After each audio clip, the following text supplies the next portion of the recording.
Today I'm venting. I recorded the same video in Bosnian language, I think on Thursday, and today is Monday. Usually I record one video in Bosnian and then record one video in English. But it took me 4 days to do these two videos, and I still feel the same. Obviously, it's more serious than I thought it would be. I usually, record these videos when I really feel kind of out of sorts. And I've been feeling kind of blue, I guess. We call it the seasonal depression or winter blues a lot recently. And, this is also, you know, a result of me coming back home after this beautiful vacation I had in Europe and seeing my family and friends after such a long time. So everything kind of adds, in itself, and then you have this perfect storm when you're feeling the way you're feeling. Uh, but you know what? What I really want to say is that sometimes we feel bored, sometimes we feel disconnected, sometimes we feel depressed, and it's really difficult to know when is, or which is which. Uh, in my case, I might be bored, I might be just kind of feeling the blues of coming back home and realizing that, I cannot go around visiting friends for the rest of my life and just enjoying myself. I have to go back to daily grind and just do whatever needs to be done. And that in itself is capitalism. Just this mundane daily routine that is slowly grinding you to the ground. Every day waking up, going to work, doing things just to kind of survive, right? A big problem with this capitalism is that, the focus is so much on production, on making money, right? And keeping the economy alive that truly how we feel is not so important. It is more important to keep the machine running. I remember talking to my friends who live in Europe and work in these big factories. They usually work, first shifts, in the morning, or sometimes they do second shift in the afternoon or the third shift at night. So they do 2 days of first shift, 2 days of second shift, 3 days of third shift, and then they 2 days off. So it's constantly changing. It's really difficult to have any sort of continuity with your life. It keeps going. It keeps grinding you again. Because you don't know which day it is anymore, whether it's day or night. You're just going and working, and then but that does to you is just basically makes you depressed, makes you suicidal, makes you all these things, because you spend so much time at work, you spend so much time uh, taking care of the machine that you really don't have time to take care of yourself. If you're working, 10 hours, 8 hours, 12 hours a day, when you come home, you only have time to really eat, to do just basic necessities around the house, and you go back to sleep and you go back to work again. So you don't have time for yourself. You don't have time for friends, and even if you do have time for friends, your friends work different schedules, so it's really difficult to get these schedules together so you can meet. You don't have the energy for your own family, for your own, spouse, for your own children. Everything becomes a burden. Everything becomes a burden. Everything becomes difficult. You have to take care of the bills, take care of the family, take care of yourself. It's impossible. And this is if you do have a job. Now, the problem with having a job, of course, everybody knows, is that there are no good jobs and there are no jobs that will provide some sort of security to you. This is again the basis of capitalism. Um, you have mostly these days these part-time jobs that provide, just enough money for you to survive, but not enough money for you to actually thrive. So they will give you about 20 hours of work a week, and they'll take your whole time because you need to get there, you need to work and you come back. So you really don't have time for anything else, even though you only work part time. So you work, you get half the money, but you work still pretty much almost what we would consider a full time job. I worked, for example, at Costco, which is a huge shopping center, and I only worked for 5 hours a day. So I would wake up in the morning, get dressed, get to Costco, because it would take, like an hour or so to do that. Then, go in, clock in, and start work from, let's say, like from 12 to 5.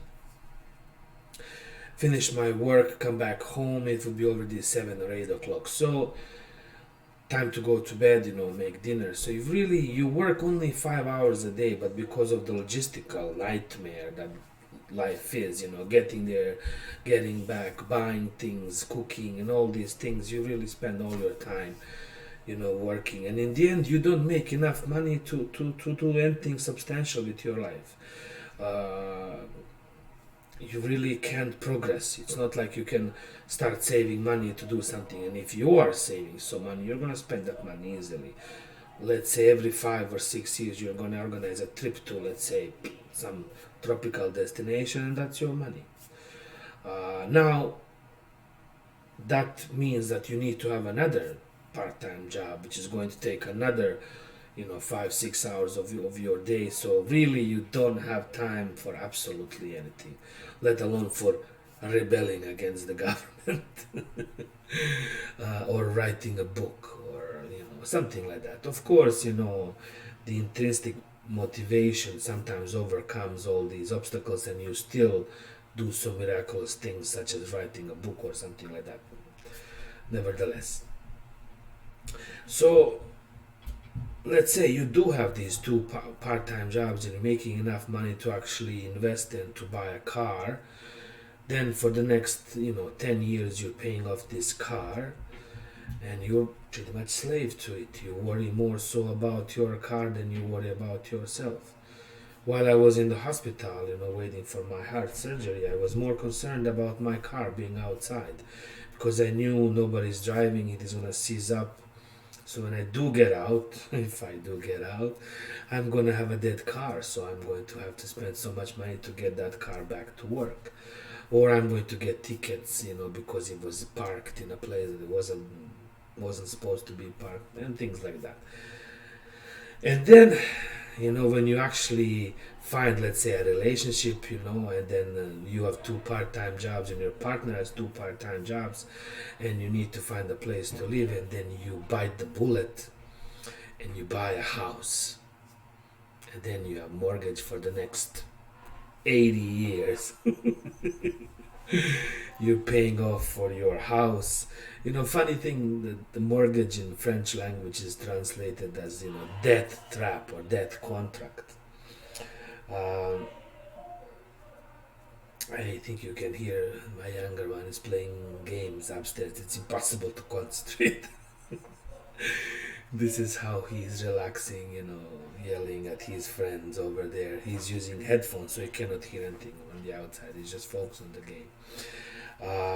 So yes, you're stuck. You're stuck. You're paying for the house, paying for the car. You become a slave. There is no other way to say it. You are slave financially, emotionally, physically, mentally, spiritually. There is no way out. There is just no way out. Because everything that you are belongs to somebody else. Your time belongs to capitalism. Your house belongs to the capitalism. to the bank, your car as well too. So what you are is just a tool, a screw in that big machine that is just making things go and happen for somebody else, but not for you. Somebody else is getting rich and they are investing and turning money around, buying another house, another car, while you're really trying so hard just to keep whatever it is that you have. And there is no way out. And that has been going on forever, for centuries. We all know that, whether, we used to call it feudalism. Before that it was actually slavery. And my God, I'm not calling this system, the same way, because obviously it was much worse before, because when we were truly slaves, we were physically, abused by the system. Now we're abusing ourselves with, the emotions that we are suffering every day, with the food that we are eating every day. The system is created in such a way that is, it's so much easier to buy McDonald's French fries than, let's say, some fruit.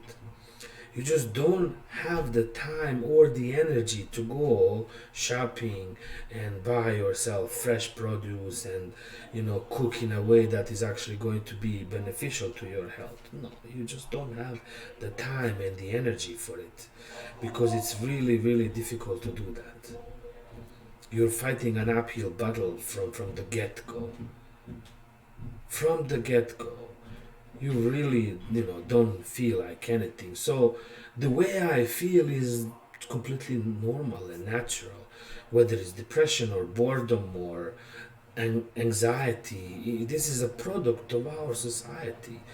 The whole world feels like it, 99% of us. The thing is, the rich feel exactly the same. The poor and the rich, there is no real difference. I am not differentiating, because I have friends on both sides of the coin. We are all suffering the same way. We all have families to take care of. We all have loved ones. We all have homes. We all have cars. My friend owns a beautiful little company that takes care of the satellite dishes and cable TV or something like that. So he's got a whole bunch of cars that need to go visit homes for repairs and installation. So let's see, when the winter comes and he has to change all the tires from summer to winter tires. That's like 10 cars, 200, 400 tires. The schedule, when you're going to do this, when you're going to do that. I mean, the more money you have, the more problems you have. It's always been like that, of course. So the system really, is not good. We really can do better. I honestly think we can and we should do better. The time of suck it up, buttercup, and be a man and do what needs to be done is over. There's really no need for that. We don't have to be the slaves of the system anymore in order to leave well enough alone and to keep going, because this is the only thing we know. Everything is going to change whether we want it or not. By 2500 everything is going to be completely different. We are going to have a full integration of humanity and artificial intelligence, and we are going to be controlled through AI rather than through like the system of production. Are we going to be happy then? Probably we're going to be chemically induced into happiness, just like we are now through food. You get happiness through eating French fries. When you're sad, people get French fries. They get coffee with cream and sugar. My goodness, I honestly crave our Tim Hortons coffee, whatever it is in it. Like, I just I love it. It makes me happy. It's the whole process of buying Tim Hortons coffee is the most pleasurable part of my day. There's obviously something in the coffee and in the process that is making me happy. The same goes for McDonald's. I cannot eat fast food anymore. I had heart surgery, but the biggest happiness for anybody would be getting French fries. That's it. What else is there left to do? I mean, you don't have time to do anything else. You work and you pay bills and you make sure the machine goes on. Very little time that you have for yourself somewhere along the way. You might end up, having a relationship. You might end up cheating on your partner just to get a little bit of, a kick of adrenaline from your life to keep you going for the next morning. Um, Obviously, we can see that everything is changed. The family dynamics have changed.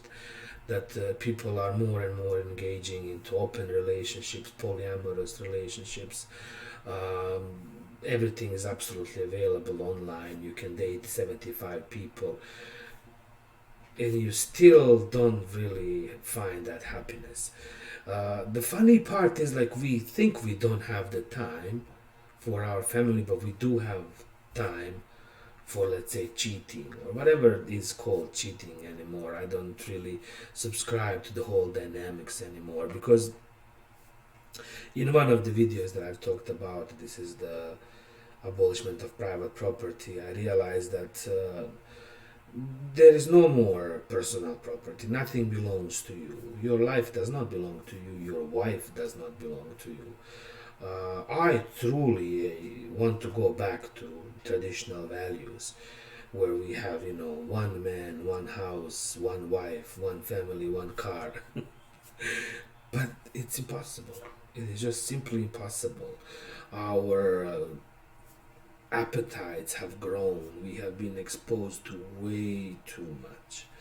I mean, I cannot do anything about the war in Iraq or the war in Israel or the war in Ukraine, but all I hear is that. My news is constantly bombarding me with that, whether it's news, whether it's movies, whether it's, commercial, or just billboards around town. The information is being at you all the time, and these are the things that I cannot control. Paying more taxes, will not help improve the climate of the world. Me sending $2 to Africa is not going to solve the problems of Africa. There are people, there are institutions who should be taking care of it. There is United Nations.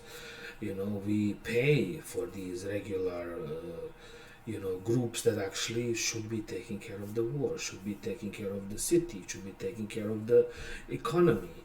So there are people who should be doing that, but obviously the system is not working in a way that is,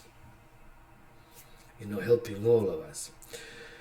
So I guess the whole point of this video is the fact that it's completely okay to feel the way we feel. None of us are truly happy because all of us are just busy. And that's it. If you're busy, you're happy, because you're just doing things. You don't really have time to worry about whatever it is that you're worrying about. You just keep going and trying to survive and, stay in that status quo. Keep your car, keep your house, keep your family, because it can be taken away like this. I know. I've lost my home several times. I lost my country several times. I lost my family, and then I realized that none of this really belongs to me, and I stopped associating myself and attaching my identity and my meaning to a particular country or a particular family or a particular person, because people come to your life and they stay for a season, because we are unable to connect with each other profoundly and spend an eternity together, because that would mean that we have to deal with our own traumas and with our own issues in order to overcome other people's issues, and that's too much work. So much easier to buy a new car, buy a new house, buy a new wife. Not all bridges can be crossed, of course. Sometimes it takes time.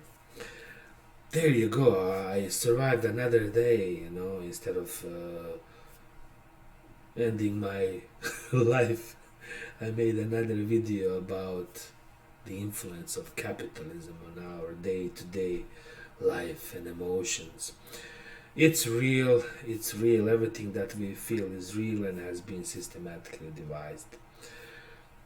Whatever that means. Love you all. See you in the next video. Maybe it'll be about something better.